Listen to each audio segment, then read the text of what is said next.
ಈ ರೀತಿ ಹೊಲದಲ್ಲಿ ಊಟ ಮಾಡೋದು. ಬಹುಶಃ ನೀವು ಬರೀ ಟಿ ವಿಲಿ ನೋಡಿರ್ತೀರಾ ಅನಿಸುತ್ತೆ.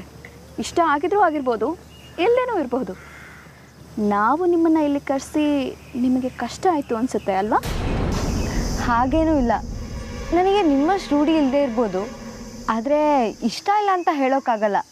ನನಗೂ ಹೊಲದಲ್ಲಿ ಊಟ ಮಾಡೋದು ಅಂದರೆ ತುಂಬ ಇಷ್ಟ. ವಾ ವಾ, ಚೆನ್ನಾಗಿ ಹೇಳಿದೆ ಬಿಡಮ್ಮ. ಮಾತು ಚೆನ್ನಾಗೇ ಇರುತ್ತೆ, ಮಾತಲ್ಲಿ ಯಾರಿಗೂ ಬಗ್ಗಲ್ಲ ಅಲ್ವಾ? ಮಾತಲ್ಲಿ ಗೆಲ್ಲೋದ್ರಿಂದ ಜನರು ಹತ್ತಿರ ಆಗಲ್ಲ. ನನಗೆ ಎಲ್ಲರ ಜೊತೆನೂ ಬೆರ್ತಿರ್ಬೇಕು. ಹಾಗಾಗಿ ಕೆಲವೊಂದು ಸಲ ಬಿಟ್ಕೊಡೋಕ್ಕೂ ರೆಡಿನೇ. ಆದರೂ ನೀವು ಬೆರೆಯೋದು ಸ್ವಲ್ಪ ಕಷ್ಟ ಇದೆ. ನಿಮ್ಮ ಸಿಟಿಗೂ ನಮ್ಮ ಹಳ್ಳಿಗೂ ವ್ಯತ್ಯಾಸ ಇರುತ್ತಲ್ವಾ? ನೀವು ಬೆರೆಯೋದು ಸ್ವಲ್ಪ ಕಷ್ಟನೇ.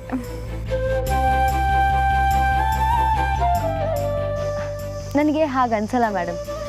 ಹಳ್ಳಿಗೂ ಸಿಟಿಗೂ ಕಂಪೇರ್ ಮಾಡಿದ್ರೆ ನನಗೆ ಹಳ್ಳಿನೇ ಇಷ್ಟ ಆಗುತ್ತೆ.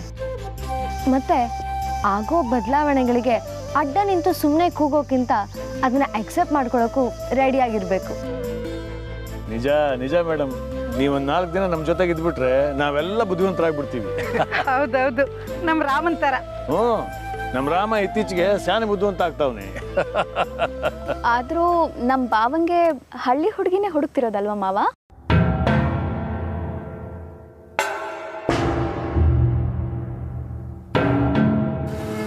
ಅಂದರೆ ಸಿಟಿಯಿಂದ ಬರೋ ಹುಡುಗಿರು ಹಳ್ಳಿ ವಾತಾವರಣಕ್ಕೆ ಅಡ್ಜಸ್ಟ್ ಆಗ್ತಾರೆ ಅಂತ ಹೇಳೋಕ್ಕಾಗಲ್ವಲ್ಲ, ಅದಕ್ಕೆ. ಆದರೆ ಅವರಿಗೆ ಯಾವ ಥರ ಹುಡುಗಿ ಬೇಕು ಅನ್ನೋ ನಿರ್ಧಾರನ ರಾಮವರೇ ಮಾಡಬೇಕಲ್ವಾ? ರಾಮ, ಬೇಗ ನಿರ್ಧಾರ ಹೇಳ. ಅವ್ರಿಂದ ನಂಗೆ ಹೇಳೇ ಇಲ್ವಲ್ಲ.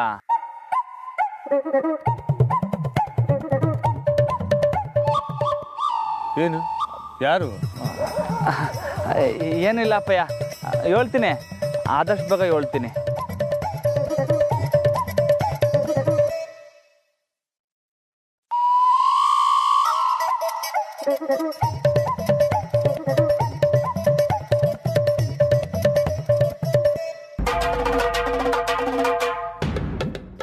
ಸರಿ, ಎಲ್ಲ ಕೈ ತೊಳ್ಕೊಂಡು ಊಟಕ್ಕೆ ಬನ್ನಿ.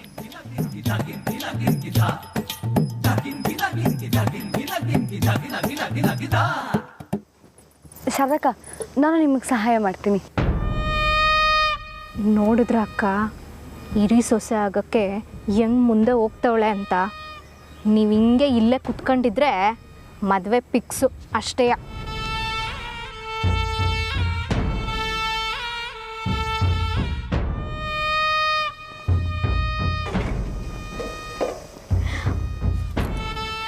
ಮಾಡಿ ಮಾಡಿ ಮಾವನವ್ರಿಗೆ ರೊಟ್ಟಿನ ಚೆನ್ನಾಗಿ ಚೂರು ಚೂರು ಮಾಡಿ ಅದ್ರ ಮೇಲೆ ಸಾರು ಹಾಕಿ ಬಡಿಸಿ. ರಾಮು ಭಾವಂಗೆ 15 ರೊಟ್ಟಿನ ಒಟ್ಟಿಗೆ ಬಡಿಸಿ ಒಂದು ಪುಟ್ಟು ಬಟ್ಲಲ್ಲಿ ಸಾರು ಹಾಕ್ಕೊಟ್ರೆ ಸಾಕು. ಅವ್ರು ಹಾಗೆ ತಿನ್ನೋಕೆ ಇಷ್ಟಪಡ್ತಾರೆ. ಸರಿ.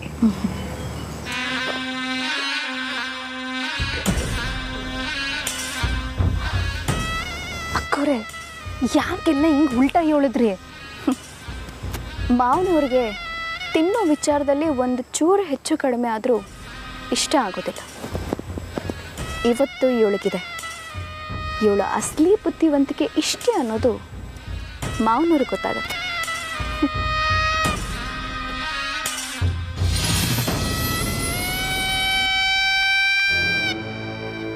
ಮಂಜ, ಬಾರಲ್ಲ, ನೀನು ಕೂತ್ಕೊಳ್ಳ. ಇಲ್ಲ ಸಾಹೇಬ್ರೆ, ನಮ್ಯಾಕೆ ತಿಂತೀವಿ, ನೀವು ಮಾಡಿ.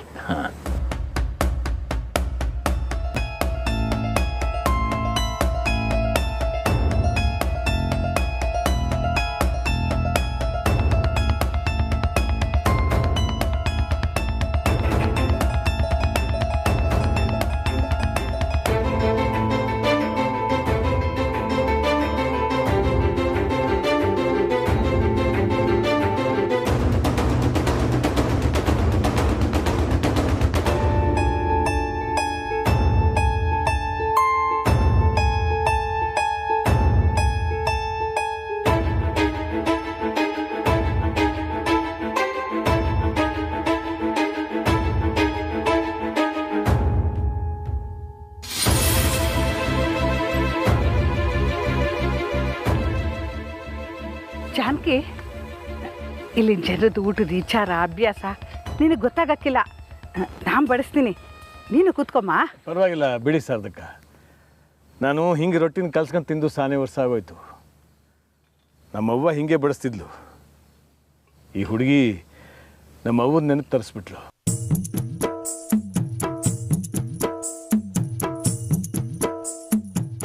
ಮಂತ್ರಿ ಆದಮೇಲೆ ಹೀಗೆಲ್ಲ ತಿನ್ನಕ್ಕೆಲ್ಲ ಆಯ್ತದೆ. ಈಗ ತಿಂತೀನಿ, ನೋಡ್ತಾ ಇರಿ.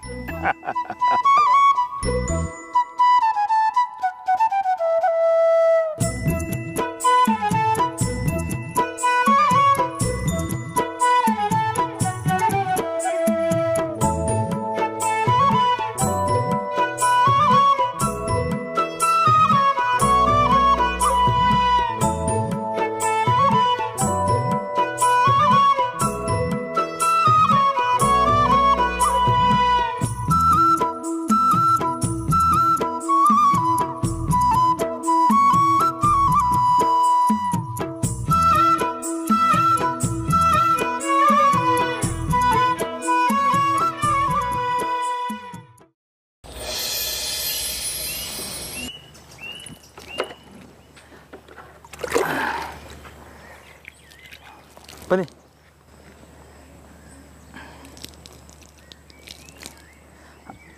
ಮೇಡಮ್ ನೋಡಿದ್ರಾ, ಎಲ್ಲರೂ ನನ್ನ ಲಗ್ನ ದಿವಸನೇ ಮಾತಾಡ್ತಾವ್ರೆ.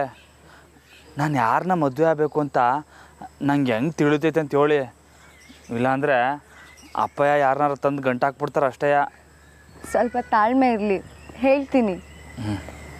ಆಮೇಲೆ ಎಲ್ಲರ ಮುಂದೆ ಏಳ್ಗಿಳ್ಬಿಟ್ಟಿರ. ಅದಕ್ಕೆ ನಿಮಗೆ ಕಾಣಿಸಿದ ಸೊಸೆ ನನ್ನ ಕಣ್ಣಿಗೂ ಕಾಣ್ತಾವಳೆ. ನೀವು ಹೇಳ್ದಂಗೆ ಹೊಸಿ ತಾಳ್ಮೆಯಿಂದ ಕಾಯುಮ. ಹಾಂ, ನಾವು ಆ ಕಡೆಗೆ ಹೋಗುಮ ಬನ್ನಿ. ಅಯ್ಯೋ, ಇಲ್ಲಿ ಎಲ್ಲರೂ ಇದ್ದಾರೆ. ಅಯ್ಯೋ ನಡೀತೈತೆ, ಬನ್ನಿ ಬನ್ನಿ, ನಾನು ಹೇಳ್ತೀನಿ.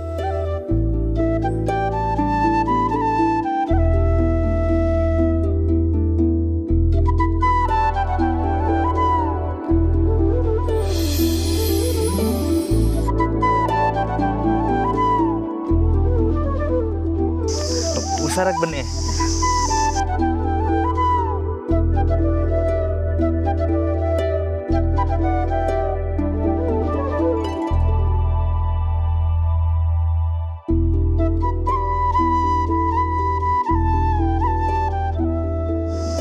ಹೀಗೆ ಹೇಳಿ, ನಂಗೆ ಹೆಂಗೆ ಗೊತ್ತಾಯ್ತದೆ ನನ್ನ ಮನಸ್ಸಿಗೆ ಯಾವ ಹುಡುಗಿ ಇಷ್ಟ ಅಂತ ಹೆಂಗೆ ತಿಳ್ಕೊಳ್ಳೋದು? ನಗ್ಬೇಡಿ ನೀವು, ನೀವೇ ನೋಡಿದ್ರಲ್ಲ ಎಲ್ಲ ನನ್ನ ಆಡ್ಕೋತಾರೆ. ಈಗ ಹೇಳಿ. ಸರಿ, ನಾನು ಹೇಳ್ತೀನಿ, ಆದರೆ ನೀವು ಗಮನ ಇಟ್ಟು ಕೇಳಬೇಕು. ಓ ವಾಕ್ಯ ವಾಕ್ಯ.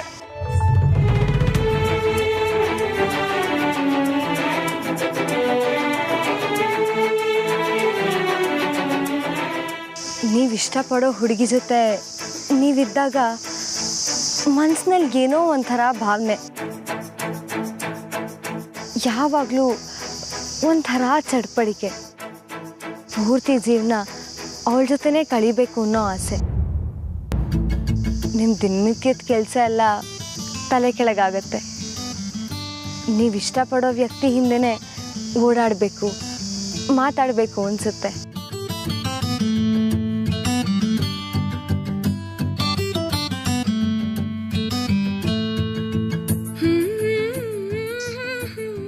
ಏನೋ ಒಂದು ಹುಡುಗಿಗೋಸ್ಕರ ಇಷ್ಟೆಲ್ಲ ಆಯ್ತಾಯ್ತಾ? ಯಾವ್ದಾರು ಸುಲಭವಾಗಿರೋದು ಹೇಳಿ, ಒಂದೇ ಒಂದು ವಿಷಯ ಗಟ್ಟಿಯಾಗಿರೋಂಥದ್ದು ಹೇಳಿ. ಒಂದೇ ಒಂದು ನಿಜವಾದ ದಾರಿ ಒಂದಿದೆ ಕಂಡಿಡಿಯೋಕ್ಕೆ. ಅದೇನಂದರೆ,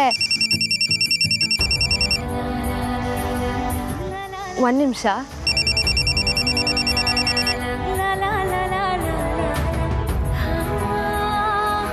ಹಲೋ ಅಪ್ಪ, ಹೇಳಿ. ಏನು?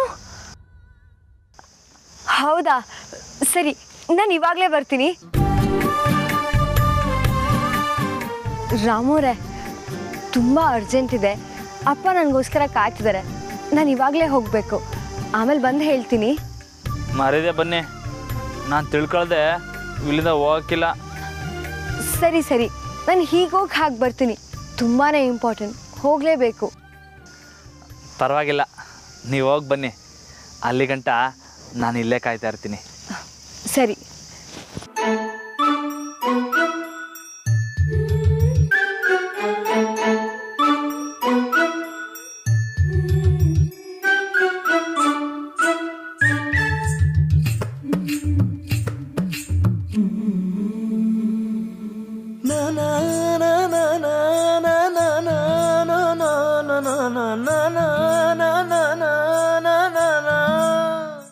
ಹಾಗಂದ್ರೆ ಏನ್ರಿ? ಫೆಲೋಶಿಪ್ ಅಂದ್ರೆ ದೊಡ್ಡ ಗೌರವ ಕಣೆ. ಅಪ್ಪ, ಮಗಳಿಗೆ ಸಿಕ್ಕಿದೆ. ಅಪ್ಪ ಕಂಗ್ರಾಟ್ಸ್ ಜಾನು, ನೀನು ಫೆಲೋಶಿಪ್ಪಿಗೆ ಅಪ್ಲೈ ಮಾಡಿದ್ಯಲ್ಲ, ರಿಪ್ಲೈ ಬಂದಿದೆ. ಟ್ರೈನಿಂಗಿಗೆ ಡೆಲ್ಲಿಗೆ ಹೋಗ್ಬೇಕಂತೆ. ಅಪ್ಪ, ಅದು ಎಷ್ಟು ದಿನದಿಂದ ಕಾಯ್ತಿದ್ನೋ ಇದಕ್ಕೆ.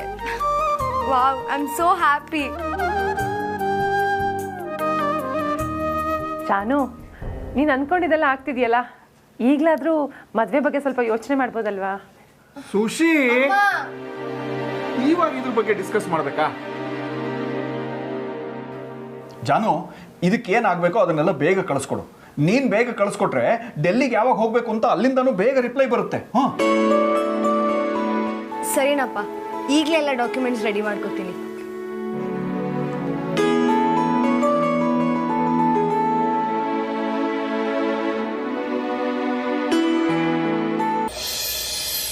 ಮನೆಗೆ ಹೋಗಿ ಹೊರಡಕ್ಕೆ ತಯಾರಿ ಮಾಡ್ಕೋಬೇಕು. ನಾನು ಹೊರಡೋಣವಾ? ರಾಮ ಎಲ್ಲಿ? ಇನ್ನೂ ಬಂದಿಲ್ವಾ ಸರ್ದಕ್ಕ?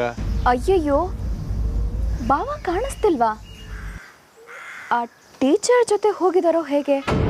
ಛೇ, ಈ ಸಿಟಿ ಹೆಣ್ಮಕ್ಳಿಗೆ ಈ ಹಳ್ಳಿ ವಿಚಾರಗಳೆಲ್ಲ ಅರ್ಥನೇ ಆಗಲ್ಲಪ್ಪ. ಇಷ್ಟೊತ್ತಲ್ಲಿ ಯಾರಾದರೂ ನೋಡಿದ್ರೆ ಏನು ತಿಳ್ಕೊಳ್ಳಲ್ಲ, ಊರೆಲ್ಲ ಸುದ್ದಿ ಆಗತ್ತೆ. ದೊಡ್ಡ ಮನೆ ಮರ್ಯಾದೆ ಏನಾಗಬೇಡ. ಸಾಹೇಬ್ರೆ, ನಾನು ಹೋಗಿ ನೋಡ್ಕೊಂಬರ್ತೀನಿ. ಅಕ್ಕವ್ರೆ, ಮೇಡಮ್ ಆಗಲೇ ಆ ಕಡೆಯಿಂದ ಹೊಂಟ್ರು. ನನ್ನ ಕೈ ತೋರಿಸಿ ಟಾಟಾ ಮಾಡಿದ್ರು ನನ್ನ ನೋಡಲೇ ಇಲ್ಲ. ನೀನೇನು ರಾಣಿನಾ ನಿನಗೆ ಟಾಟಾ ಅಂತ ಹೇಳ್ಬಿಟ್ಟು ಹೋಗೋಕೆ?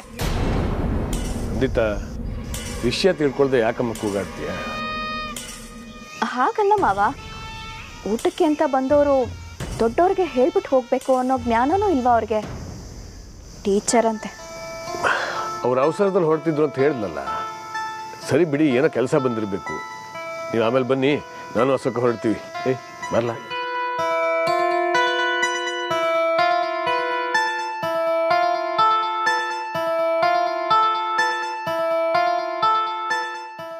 ಹಾಳಾದವಳೆ, ಎಲ್ಲಿಂದ ಹಿಡ್ಕೊಂಬಂದ್ರೆ ನಿನ್ನ? ಇಡಿಯಟ್. ಹೇಗಾದ್ರೂ ಮಾಡಿ ಆ ಟೀಚರ್ ಬಗ್ಗೆ ಕೆಟ್ಟ ಅಭಿಪ್ರಾಯ ಬರಲಿ ಅಂತ ಮಾವನ ಮುಂದೆ ನಾನು ಏನೇನೋ ಹೇಳ್ತಿದ್ರೆ ಎಲ್ಲ ಪ್ಲಾನ್ ಹಾಳು ಮಾಡ್ಬಿಟ್ಲು. ಛೇ, ಇಲ್ಲಿಂದ ಹೊರಟೋಗು, ನನ್ನ ಕಣ್ಮುಂದೆ ನಿಂತ್ಕೋಬೇಡ. ಹೋಗೆ.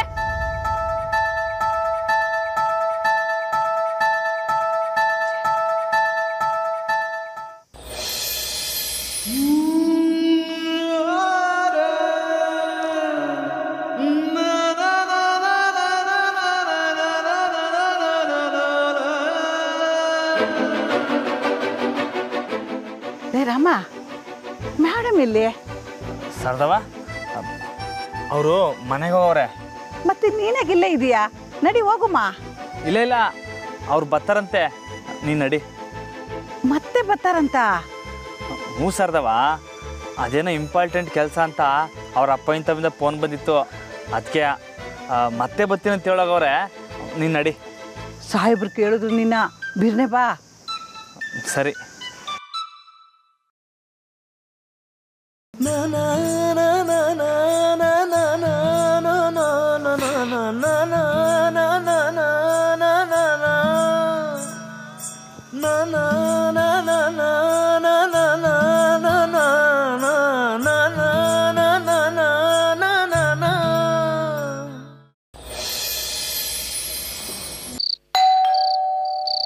ಅನ್ಸುತ್ತೆ.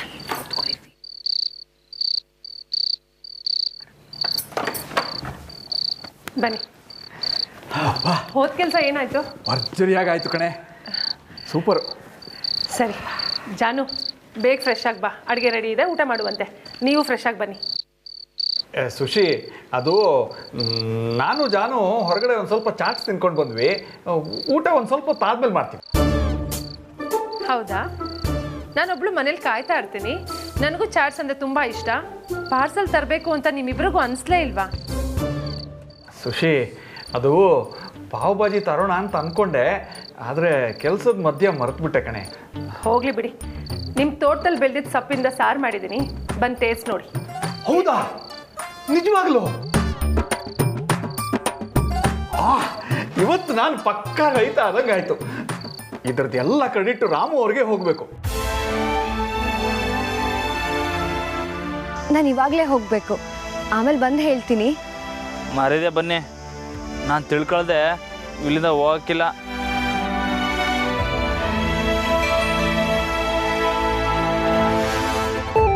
ಅಪ್ಪ, ಅಮ್ಮ, ನಂಗೊಂಚೂರು ಕೆಲಸ ಇದೆ, ನಾನು ಬರ್ತೀನಿ. ಜಾನಕಿ, ಜಾನಕಿ ಊಟ. ಜಾನು, ಎಲ್ಲಿಗೆ ಹೋಗ್ತಿದ್ಯೆ? ನಿಂತ್ಕೊಳೆ. ಜಾನಕಿ, ಅಪ್ಪ ಮಗಳಿಬ್ರು ಸರಿಯಾಗಿದ್ದೀರಾ. ಬರ್ಬರ್ತಾ ನೀವುನು ಹೆಂಡತಿ ಒಬ್ಳು ಮನೇಲಿದ್ದಾಳೆ ಅನ್ನೋದನ್ನೇ ಮರ್ತು ಬಿಡ್ತೀರಾ. ಪರವಾಗಿಲ್ಲ ಬಿಡಿ. ಸುಶಿ, ಸೊಪ್ಪಿನ ಸಾರಿಗೆ ಏನು ಮಸಾಲೆ ಹಾಕಿದೆಯೇ? ಪರಿಮಳ ತೋರಿಸು, ಬಾರೆ ತೋರಿಸೆ.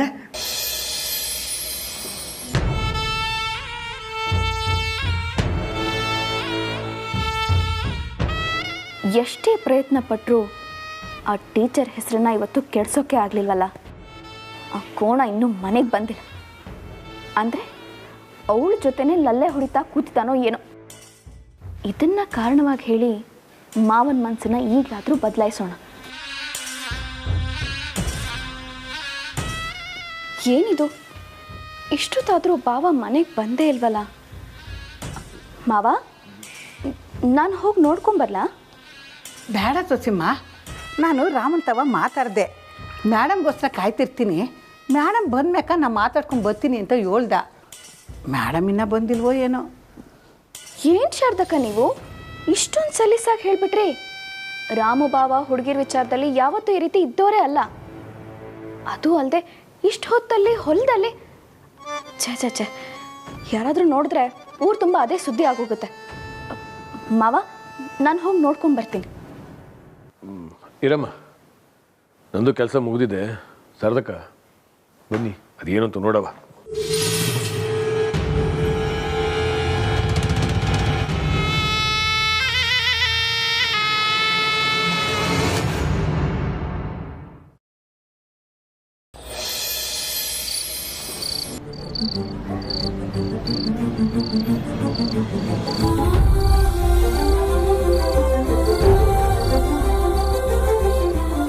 ನನಗೋಸ್ಕರ ಒಂದೇ ಜಾಗದಲ್ಲಿ ಇಷ್ಟೊತ್ತು ಕಾಯ್ತಾ ನಿಂತಿದ್ದಾರ.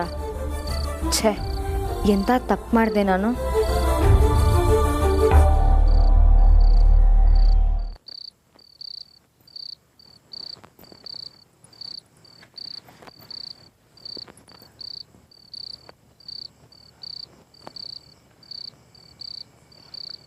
ರಾಮು ಅವರೇ, ಮೇಡಮ್, ನಂಗೆ ಪಕ್ಕಾ ಗೊತ್ತಿತ್ತು ನೀವು ಬಂದೇ ಬರ್ತೀರಾ ಅಂತ. ಸಾರಿ ರಾಮು ಅವರೇ, ನನಗೆ ಕ್ಷಮಿಸಿ. ಅಲ್ಲ, ನೀವು ಇಷ್ಟೊತ್ತವರೆಗೂ ಕಾಯ್ತಿದ್ದೀರಾ? ನಾನು ಬರೋದು ಲೇಟ್ ಆಗಿದ್ದು ಗೊತ್ತಾಗಿದ ತಕ್ಷಣ ಹೊರಟ್ಬಿಡ್ಬೇಕಿತ್ತಲ್ವಾ? ಅದೇಂಗಾಯ್ತದೆ? ನೀವು ಬರ್ತೀನಿ ಅಂತ ಹೇಳೋಗಿದ್ರಿ ತಾನೇ. ಈಗ ನೀವು ಬರೋವಾಗ ನಾನಿಲ್ಲ ಅಂದಿದ್ರೆ ನಿಮಗೆ ಬೇಸರ ಆಯ್ತಿರ್ಲಿಲ್ವೇ? ಆದರೂ ನಾನು ಅಕಸ್ಮಾತ್ ಬರದೇ ಹೋಗಿದ್ರೆ? ನನ್ನ ಮನಸ್ಸು ಹೇಳ್ತಿತ್ತು ನೀವು ಬಂದೇ ಬರ್ತೀರಾ ಅಂತ. ಬೇಕಾರೆ ನಾನು ಬೆಳಗ್ಗೆ ಗಂಟೆ ಇಲ್ಲೇ ಕಾಯ್ಕೊಂಡು ಕೂತಿರ್ತಿದ್ದೆ.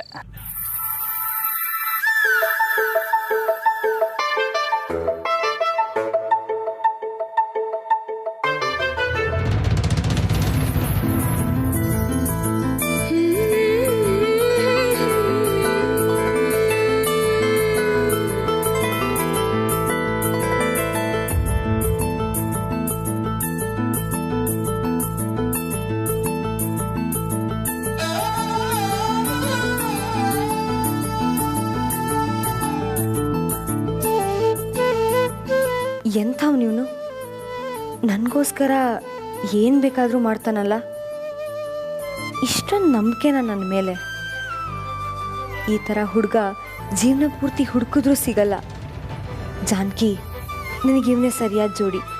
ಹೇಳ್ಬಿಡು, ಈಗಲೇ ಹೇಳ್ಬಿಡು. ಹೇಳಿ ಮೇಡಮ್. ಹಾಂ,